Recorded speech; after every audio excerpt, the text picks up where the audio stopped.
جی یہ ثاقب بشیر صاحب ذرا بتائیے گا، اختیارات سے تجاوز تھا، ٹرسٹ کو زمین دینے کا تھا، یہ کیا کس بنیاد پر یہ فیصلہ سنایا گیا اور کب تک پھر یہ تفصیلی فیصلہ آ جائے گا؟ اور پھر یہ بھی بتائیے گا کہ جب تک تفصیلی فیصلہ نہیں آتا تب تک اس کی ہائی کورٹ کے اندر ہیئرنگ بھی نہیں ہو سکتی، ایسا ہی ہوتا ہے؟ ایک تو تفصیلی فیصلہ اس کا آ چکا ہے، اس میں ایک بڑا دلچسپ معاملہ ہوا کہ جس طرح آپ نے ٹویٹ کا ذکر کیا کہ ایک رات پہلے یہ ٹویٹ بھی آئی تھی کہ 14 سال سزا جو ہوگی جو عمران خان صاحب کو اور 7 سال بشریٰ بی بی کو، وہی ہوا۔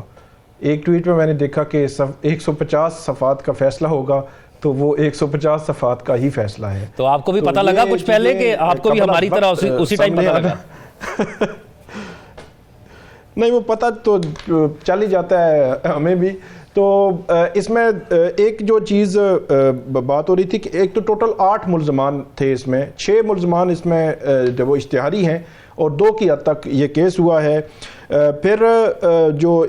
سابق وزیر اعظم نواز شریف ہیں ان کے خلاف 6 جولائی 2018 کو جب فیصلہ سنایا گیا تھا تو اس وقت پی ٹی آئی نے مٹھائیاں بھی بانٹی تھیں اور سب کچھ، نیب نے بھی بڑا سیلیبریٹ کیا تھا، لیکن وہی نیب اکتوبر 2022 میں اس نے آ کے اسلام آباد ہائی کورٹ کو کہا کہ یہ کیس تو بنتا ہی نہیں تھا، یہ نیب نے غلط بنایا، نیب کی پرانی جو پراسیکیوشن ٹیم تھی۔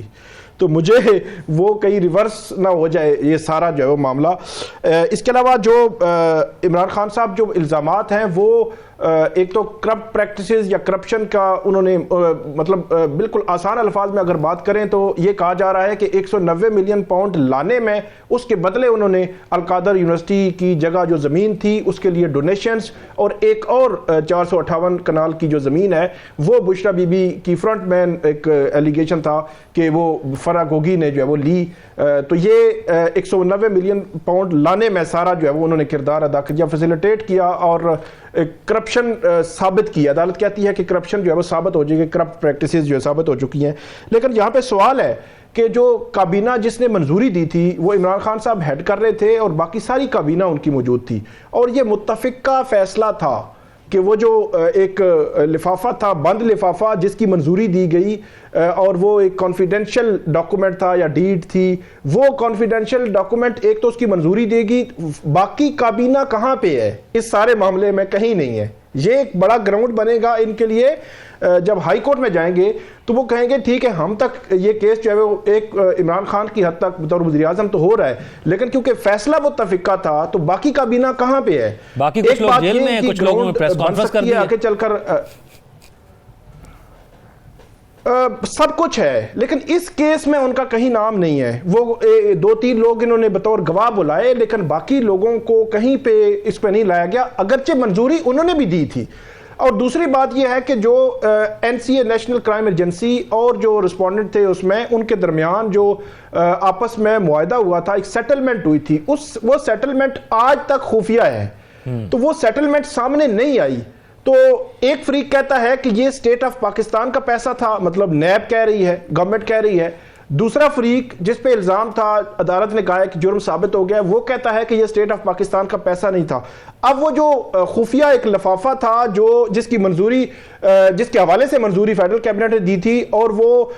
سیٹلمنٹ تھی وہاں پہ یو کے میں، وہ خفیہ لفافہ جب تک سامنے نہ آئے تو اس میں سے یہ چیز اسٹیبلش ہونا تھوڑا سا مشکل، اس لیے میں کہہ رہا ہوں کیونکہ سائفر کے کیس میں ہم نے دیکھا کہ وہ بند لفافہ کھلا نہیں تھا عدالت کے سامنے، تو اس کی بنیاد پر ان کو آگے ریلیف مل گیا۔ تو ہائی کورٹ میں جب یہ جائیں گے تو یہ ایک گراؤنڈ ان کی ریلیف کے لیے بن سکتی ہے۔ ٹھیک ہے، لوپ ہولز موجود ہیں۔ نجم ثاقب، اگر آپ پڑھیں اس کے حوالے سے جتنی بھی ابھی تک معلومات سامنے آئی ہیں، اتنا دردناک ہے کہ 13 دن جس طرح راؤ صاحب نے بتایا یہ چلتا رہا، ہتھوڑوں سے مارتے رہے، یا اس قسم کی وہ افریقہ کے جو ایجنٹ تھے جن کے حوالے یہ لوگ کیے گئے اور ان کو مارا گیا۔ باقی جو آپ بات کر رہے ہیں یقینی طور پر بہت سارے نوجوان ایسے ہی ہیں ہمارے یہ منڈی، گجرات، گجرانوالہ، جیلم، ان علاقوں میں خاص طور پر ایک تو ایجنٹس بھی دستیاب ہوتے ہیں، دوسرا وہ بھی اپنی پڑھائی کی طرف تو جاتے ہی نہیں ہیں، بس ان کا رجحان ڈے ون سے یہی ہوتا ہے کہ ہم اتنا بڑا رسک لیں گے اور آگے چلے جائیں گے۔ پھر والدین سے بھی زبردستی بھی بہت سارے جو ایسے بھی دیکھے ہیں نوجوان جو زبردستی بھی کرتے ہیں، لیکن الٹیمیٹلی میرے خیال میں حکومت کو جو قانون سازی ہے اس پر عمل درآمد کرنے، ایجنٹس کو روکنے، اس قسم کا کوئی ایسے اقدامات ضرور اٹھانے چاہیے۔ لیکن ہوا کیا، آخری بات صرف کروں گا، پچھلا جو واقعہ تھا اس واقعے کے بعد بہت بہت سارے FIR جو FIA کے لوگوں کے حوالے سے کارروائی کا ذکر آیا، لیکن ہم نے اس کا ایک آلٹرنیٹ دیکھا کہ FIA نے جو لیگل لوگ جا رہے تھے یہاں سے ایئرپورٹ سے، ایسی خبر آئی کہ ان کو بھی روکنا شروع کر دیا، ان کے آف لوڈ کرنا شروع کر دیا، مطلب الٹا لوگوں کو تنگ کرنا شروع کر دیا. تو یہ بھی نہیں ہونا چاہیے. جو لوگ لیگلی جا رہے ہیں ان کو کم سے کم تنگ نہ کریں، آپ سسٹم کو ٹھیک کریں اور ان لوگوں تک پہنچیں، ان ایجنٹوں تک جن کو اندر سے سسٹم جو ہے وہ سپورٹ کرتا ہے، اور ان کو جو ہے وہ رکنا چاہیے جو کچھ ہو رہا ہے. اور آئے روز اس قسم کے واقعات ہو رہے ہیں، لیکن حکومت بھی افسوس کا اظہار کرنے کے علاوہ جو کچھ نہیں کر پا رہی. تو اس میں جو حکومتی سطح پر اقدامات کیے جا رہے ہیں اس میں کیا چیز مزید ایڈ کی گئی ہے، مختصراً بتائیے گا.